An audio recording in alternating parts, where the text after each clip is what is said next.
Fue entregada al temido Apache como castigo por su madrastra, pero cuando él vio las lágrimas en sus ojos y las marcas en su piel, supo que no era una prisionera, sino un alma rota que merecía ser amada como nadie la había amado antes. En las tierras áridas de Durango, donde el sol abrasa la piel y las montañas se alzan como testigos silenciosos de las injusticias humanas, vivía Marisol Fuentes, una joven de 19 años cuyo rostro todavía guardaba la dulzura de quien no ha conocido la maldad del mundo. Su cabello castaño claro caía en ondas hasta la mitad de su espalda, y sus ojos verdes tenían esa luz particular de las personas que todavía creen en la bondad humana, pero esa luz estaba a punto de apagarse para siempre. Era el año 1878, y la casa de adobe donde vivía con su padre y su madrastra se levantaba en las afueras del pueblo de San Miguel del Mezquital, un lugar donde todos se conocían y los secretos duraban menos que el rocío de la mañana. Marisol había perdido a su madre cuando tenía apenas 7 años, víctima de una fiebre que se llevó a la mitad del pueblo. Su padre, Jacinto Fuentes, un hombre trabajador pero débil de carácter, se había vuelto a casar 2 años después con Domitila Ochoa, una viuda sin hijos que llegó con hambre de heredar algo más que un apellido. Domitila era una mujer de 40 años, delgada como un sauce, con ojos negros que calculaban cada movimiento y labios finos que rara vez sonreían. Desde el primer día dejó claro que Marisol era un estorbo, una boca más que alimentar, una presencia que le recordaba que nunca sería la verdadera dueña de esa casa. Durante 11 años, la muchacha soportó miradas frías, comentarios hirientes y un trato que iba desde la indiferencia hasta la crueldad calculada. «Esa niña es floja como su difunta madre», decía Domitila cuando Jacinto no estaba cerca. «Se la pasa soñando despierta en lugar de trabajar». Pero la verdad era otra. Marisol trabajaba desde antes del amanecer hasta mucho después del anochecer, moliendo maíz, lavando ropa en el río, cuidando las gallinas, limpiando la casa hasta dejarla reluciente. Nada era suficiente para su madrastra. Nada lo sería jamás. El verdadero infierno comenzó cuando llegó Esteban Aguirre al pueblo. Era un comerciante próspero de Chihuahua, de 32 años, con ojos castaños y modales refinados que hacían suspirar a las muchachas casaderas. Venía regularmente a comprar ganado, y durante uno de esos viajes conoció a Marisol cuando ella atendía el puesto de verduras en la plaza. Algo en la dulzura de la joven lo cautivó inmediatamente. Comenzó a visitarla cada vez que pasaba por el pueblo. Le traía cintas para el cabello, dulces de piloncillo, pequeños regalos que hacían brillar los ojos de Marisol con una felicidad que no conocía desde la muerte de su madre. Hablaban durante horas sentados en el corredor de la casa, siempre bajo la mirada vigilante de Domitila, que apretaba los labios con desagrado cada vez que veía al hombre acercarse. «Ese Esteban solo viene porque tu padre tiene tierras», le susurraba con veneno. «Un hombre como él jamás se fijaría en una muchachita ordinaria como tú». Pero Marisol no le creía. Por primera vez en 11 años, alguien la miraba con ternura, alguien la escuchaba cuando hablaba, alguien valoraba su opinión. Después de 6 meses de cortejo respetuoso, Esteban pidió formalmente la mano de Marisol. Jacinto, que veía en ese matrimonio la seguridad futura de su hija, aceptó con alegría. La boda se fijó para dentro de 3 meses, tiempo suficiente para preparar el ajuar y las celebraciones.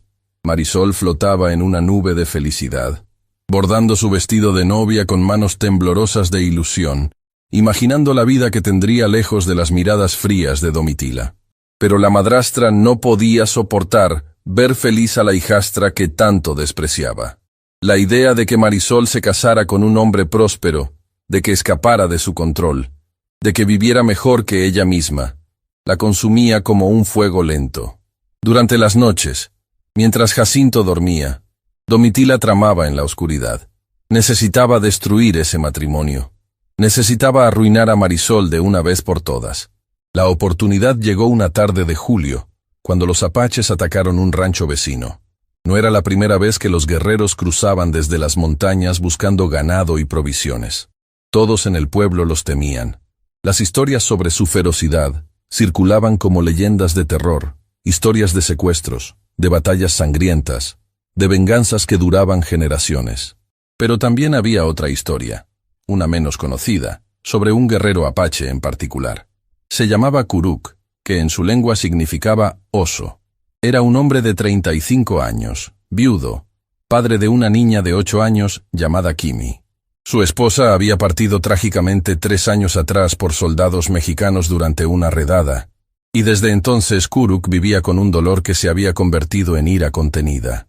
Alto, de piel bronceada marcada por cicatrices de guerra, con cabello negro que le caía hasta los hombros y ojos oscuros que parecían ver a través de las personas, Kuruk se había convertido en una leyenda de terror para los mexicanos de la región. Domitila escuchó las conversaciones en el mercado. Escuchó sobre Kuruk, sobre su temperamento, sobre su odio hacia los mexicanos. Y en su mente retorcida, comenzó a formar un plan tan cruel que hasta ella misma se sorprendió de su propia maldad. Si no podía evitar que Marisol fuera feliz con métodos normales, usaría el miedo más grande del pueblo para destruirla. Una noche, cuando Jacinto había bebido más mezcal de la cuenta celebrando la próxima boda de su hija, Domitila comenzó a susurrarle veneno al oído. He estado pensando, Jacinto. Marisol está muy joven para casarse. Apenas tiene 19 años. ¿Y si Esteban la maltrata? ¿Y si se arrepiente? Jacinto, con la mente nublada por el alcohol, murmuró algo incoherente. Pero Domitila no se rindió. Durante las siguientes semanas, plantó semillas de duda con la paciencia de quien sabe esperar el momento exacto para cosechar destrucción. Vi a Marisol hablando muy de cerca con el hijo del herrero, mentía. La gente está empezando a murmurar. Dicen que tal vez no sea tan pura como aparenta. Jacinto, débil de carácter y acostumbrado a obedecer a su esposa, comenzó a mirar a su hija con recelo. Las palabras de Domitila se multiplicaban como plagas, cada una más venenosa que la anterior. Entonces, llegó el día que cambiaría todo. Era una mañana de agosto cuando apareció en el pueblo un apache solitario. No venía armado para la guerra, sino para comerciar. Traía pieles de venado y hierbas medicinales que intercambiaba por maíz y frijol. Los comerciantes del pueblo, temerosos pero necesitados, negociaban con él manteniendo siempre la distancia del miedo. Ese apache era Niyol, el hermano menor de Kuruk, un hombre de 26 años de temperamento más tranquilo que servía como intermediario entre su tribu y los mexicanos, cuando la necesidad apretaba. Domitila lo observó desde la distancia, y su mente maquiavélica encontró la pieza final de su plan. Se acercó al apache esa tarde, cuando ya casi todos se habían ido de la plaza. Le habló en el español entrecortado, que Niyol entendía a medias, pero las intenciones se entienden en cualquier idioma cuando hay maldad de por medio. Conozco a tu hermano Kuruk, mintió con descaro. Sé que busca venganza contra los mexicanos que le quitaron a su esposa. Tengo algo que ofrecerle, una forma de saldar cuentas. Niyol la miró con desconfianza, pero la mujer continuó. Mi hijastra es joven y fuerte. Podría servir en su casa, cuidar de su hija. Sería una forma de compensación por lo que los mexicanos le hicieron a su familia. Las palabras eran tan retorcidas que hasta Niyol, acostumbrado a las crueldades de la guerra, se sorprendió. Pero había algo en la oferta que tocó una fibra sensible. Kuruk efectivamente necesitaba ayuda con Kimi. La niña crecía sin figura materna, salvaje como un cachorrito del desierto, y su padre no sabía cómo manejar la tristeza infinita que veía en sus ojos cada noche. Mi hermano no toma prisioneros por la fuerza, respondió Niyol con frialdad. No somos como ustedes los mexicanos. La indirecta fue clara como una bofetada, pero Domitila no se inmutó. No sería esclava, mintió suavemente. Sería una ofrenda de paz, una forma de mostrar que no todos los mexicanos son enemigos. Las palabras sonaban huecas hasta para ella misma, pero Niyol, pensando en su hermano y en su sobrina, consideró la propuesta. Sabía que Kuruk jamás aceptaría directamente algo así, pero también sabía que la soledad lo estaba consumiendo lentamente. Marisol no tenía idea de la tormenta que se estaba formando sobre su cabeza. Continuaba bordando su vestido de novia, soñando con el futuro junto a Esteban, imaginando los hijos que tendrían, la casa que construirían juntos en Chihuahua. Esteban había prometido que regresaría en 2 semanas para ultimar los detalles de la boda, y ella contaba los días como si fueran tesoros. Pero una tarde, 3 días después de que Domitila hablara con Niyol, Todo se vino abajo como castillo de arena bajo la lluvia. Jacinto llegó a casa con el rostro descompuesto, oliendo a mezcal, aunque apenas era media tarde.